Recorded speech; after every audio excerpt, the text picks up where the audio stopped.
اهلا بيكم.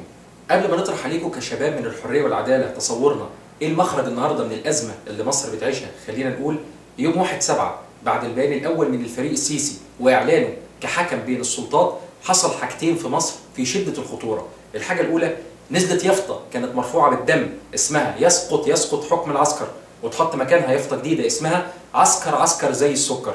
وبدات كل قنوات الفلول تروج للفكره. ايه المشكله؟ ان القياده العسكريه الحكيمه اللي مش طمعانه في اي منصب سياسي ترجع تاني تتولى قياده الامور في مصر. وكان المطلوب ان الشعب المصري والثوار ينسوا ان دي نفس الكلمات اللي قالها المجلس العسكري بعد اقاله المخلوع مبارك، انه ملوش اي مطامع سياسيه، وان كل تواجده عشان يرسم خارطه طريق لمده 6 شهور. وكانت النتيجه انه قعد سنه ونص وما اتشالش المجلس العسكري غير بخلع الضرس. وكان المطلوب ان الشعب المصري والثوار ينسى محمد محمود ومجلس الوزراء ومسبيرو والبالون والسفاره الاسرائيليه واخيرا مذبحه بورسعيد. وكان المطلوب ان الشعب المصري والثوار ينسى ال 22 مليار دولار اللي راحت من خزينه الدوله، واللي لحد النهارده الشعب المصري بيدفع ثمنها في الاقتصاد القومي بتاعه. وكان المطلوب ان الشعب المصري والثوار ينسى ان ايام المجلس العسكري ما كانش فيه امن وما كانش فيه كهرباء ولا كان فيه بنزين ولا كان فيه سولار. وكان المطلوب ان الشعب المصري والثوار ينسى ان الشرعيه مع الرئيس، وان الشرعيه خط احمر، وان احنا مش هنسمح ان الامور ترجع ابدا زي ما كانت. كلنا نفدي الحمى لبيك واجعل من جماجمنا لعزك السلما، لبيك إسلام البطولة كلنا نفدي الحمى، لبيك واجعل من جماجمنا لعزك السلما.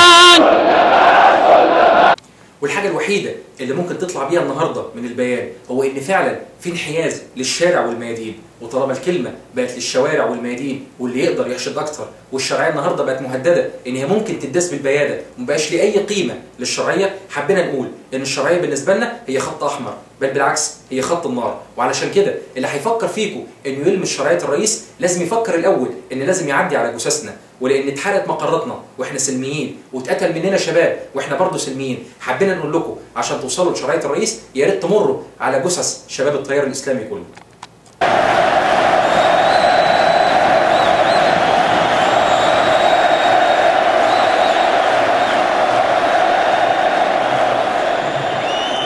ولان الكلمه بقت للشارع والميادين واللي يقدر يحشد اكتر، والشرعيه النهارده ما بقاش ليها قيمه وهتداس بالبياده، حبينا نقول لكم احنا كمان هنملى لكم كل الميادين من اسوان لاسكندريه. ولان اعتصامنا مش زي اللي بيروحوا 4 ساعات يتظاهروا وبعد كده يزهقوا ويروحوا، ولان اعتصامنا مش زي اللي بيروحوا بعد صلاه العصر عشان بشرتهم الشمس، بل بالعكس احنا عندنا استعداد نعتصم ايام واسابيع وشهور حفاظا على شرعيه السيد الرئيس.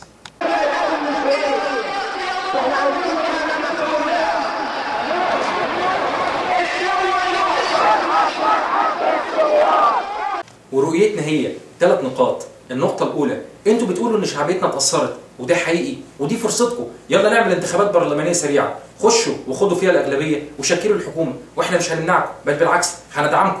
النقطة الثانية، لجنة محايدة من فقهاء وقانونيين تتولى الإشراف على تعديل الدستور.